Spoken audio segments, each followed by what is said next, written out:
فلولا اذا بلغت الحلقوم. اللہ اکبر. پس تم کیوں لوٹا نہیں دیتے جب روح حلق تک پہنچ جاتی ہے. وانتم حینئذ تنظرون، اور تم اس وقت دیکھ رہے ہوتے ہو. اللہ تعالیٰ ماتا ہے جب ایک بندہ نزع کے عالم میں ہوتا ہے تو اگر تمہارے اندر کوئی طاقت ہے تو روح دوبارہ ڈال دو نا اس میں. ہائے ہائے تسی بھاویں کہندے ہو شیخ عبد القادر جیلانی نے انج کر کے روح کڈی پھر پا چھڈی مردہ زندہ کر لیا. او کہانی ہے بھائی. شیخ عبد القادر جیلانی اپنی نہیں روح روک سکتے تھے، اور کسی دی کے روکن گے. اللہ تعالیٰ ماتا ہے جب تم نزع کے عالم میں ایک مردے کے پاس بیٹھے ہوتے ہو اور اس کی روح نکل رہی ہوتی ہے تو کیوں نہیں ڈال دیتے دوبارہ. اب جس نے قرآن ہی پڑھا گا اس کو تو وہ کہانیاں بڑی اچھی لگے گی، سبحان اللہ ہی کہے گا نا. ہم سنیں گے تو ہم کہیں گے لعنت اللہ علی الکاذبین، جھوٹوں پہ اللہ کی لعنت. کیوں نہیں لٹا دیتے جب روح حلق تک پہنچ جاتی ہے. وانتم حینئذ تنظرون، اور تم اس وقت بیٹھے دیکھ رہے ہوتے ہو. وَنَحْنُ أَقْرَبُ إِلَيْهِ مِنْكُمْ وَلَٰكِن لَا تُبْصِرُونَ، اور ہم اس مرنے والے شخص کے تم سے بھی زیادہ قریب ہوتے ہیں لیکن تمہیں نظر نہیں آتے. ہائے ہائے ہائے ہائے، ہم اس وقت تم سے بھی زیادہ اس کے قریب ہوتے ہیں. نحن اقرب الیہ من حبل الورید، اللہ ہماری رگ جان سے بھی زیادہ ہمارے قریب ہے. اور ظاہر ہے موت کے وقت تو واقعی سب کچھ نظر آ جاتا ہے نا. انسان کو جو اہل جنت ہے ان کو جنتی فرشتے نظر آتے ہیں. وہ آپ میرا عذاب قبر والا مسئلہ 117A اور B دیکھیں، اس کا جو B پورشن میں نے 17 حدیث کے ایک نیک بندے کی روح جب نکلتی ہے کس طرح فرشتے آ کے اس کو پروٹوکول دیتے ہیں، اس کو تو وہیں پتہ چل جاتا ہے سر. اور جو اہل جہنم میں سے اس کے ساتھ اس وقت کیا ہوتا ہے، تو واقعی اس کو جب فرشتے نظر آتے ہیں تو گویا وہ اپنے خدا کو دیکھ لیتا ہے. اس کی قدرتیں جو چھپی ہوئی تھی اس کے اوپر عیاں ہو جاتی ہیں. اللہ تعالیٰ فرماتا ہے ہم تمہارے بھی زیادہ مردے کے قریب ہوتے ہیں اس مرنے والے کے.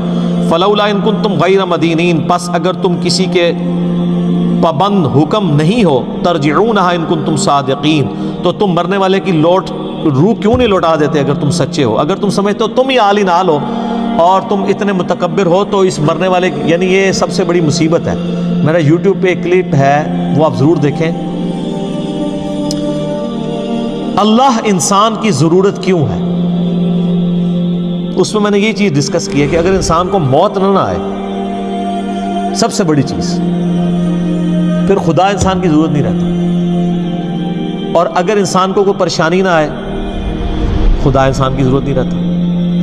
یہ دو چیزیں اگر آپ کو عطا کر دی جائیں، اور پریشانی میں آپ تیسری چیز کر لیں بڑھاپا یا یہ تنگ دستی سب کچھ، اگر آپ ہمیشہ خوشحال رہیں اور ہمیشہ زندہ رہیں تو سر خدا کی آپ کو ضرورت ہی نہیں ہے. تو اللہ تعالیٰ نے موت ہی ایک تلوار لٹکائی ہے. اللہ تو ہمارے زندہ کر کے بتاؤ نا، اب یہ مر کے تو ہمارے پاس آیا تو ہم اس کے ساتھ جو کریں گے وہ کریں گے. فَأَمَّا إِن كَانَ مِنَ الْمُقَرَّبِينَ، اب وہ مرنے والا اگر تو ہوا اللہ کے نیک بندوں میں، فَرَوْحٌ وَرَيْحَانٌ وَجَنَّةُ نَعِيمٌ، تو اس کے لیے تو پھر خوشبودار غذائیں اور سرور والی جنت ہوگی.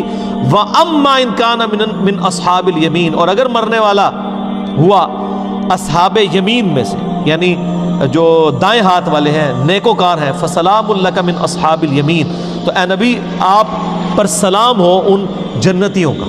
یہ اللہ تعالیٰ نے اپنے نبی علیہ السلام کو ایک پروٹوکول دیا ہے اس آیت کے اندر کہ اہل جنت کا سلام ہو اے نبی صلی اللہ علیہ وسلم آپ کے اوپر، یعنی آپ ظاہر جنت کے دولہا ہیں نا جی.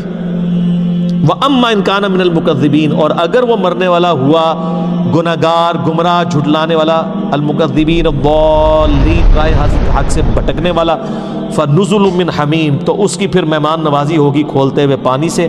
وَتَصْلِيَةُ جَحِيمٍ، اور داخل ہونا پڑے گا اسے بھڑکتی ہوئی دوزخ کی آگ میں. إِنَّ هَذَا لَهُوَ حَقُّ الْيَقِينِ، بے شک جو ہم تم سے بیان کر رہے ہیں یہ حق ہے، یقیناً ایسا ہی ہوگا.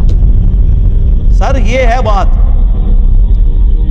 آخرت کے اوپر یقین کرنا ضروری ہے اپنا قبلہ درست کرنے کے لیے. اسی لیے قرآن کے سٹارٹ میں آیا ہے اللہ پر ایمان، لیکن آخرت کا جب ذکر ہے وَبِالْآخِرَةِ هُمْ يُوقِنُونَ، آخرت پہ یقین ہوگا تو انسان کا قبلہ درست ہوگا.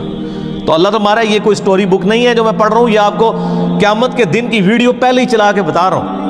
فَسَبِّحْ بِاسْمِ رَبِّكَ الْعَظِيمِ، تو اے نبی علیہ السلام پاکی بیان کیجئے اپنے رب کے نام کی جو بڑی عظمت والا ہے. الحمدللہ.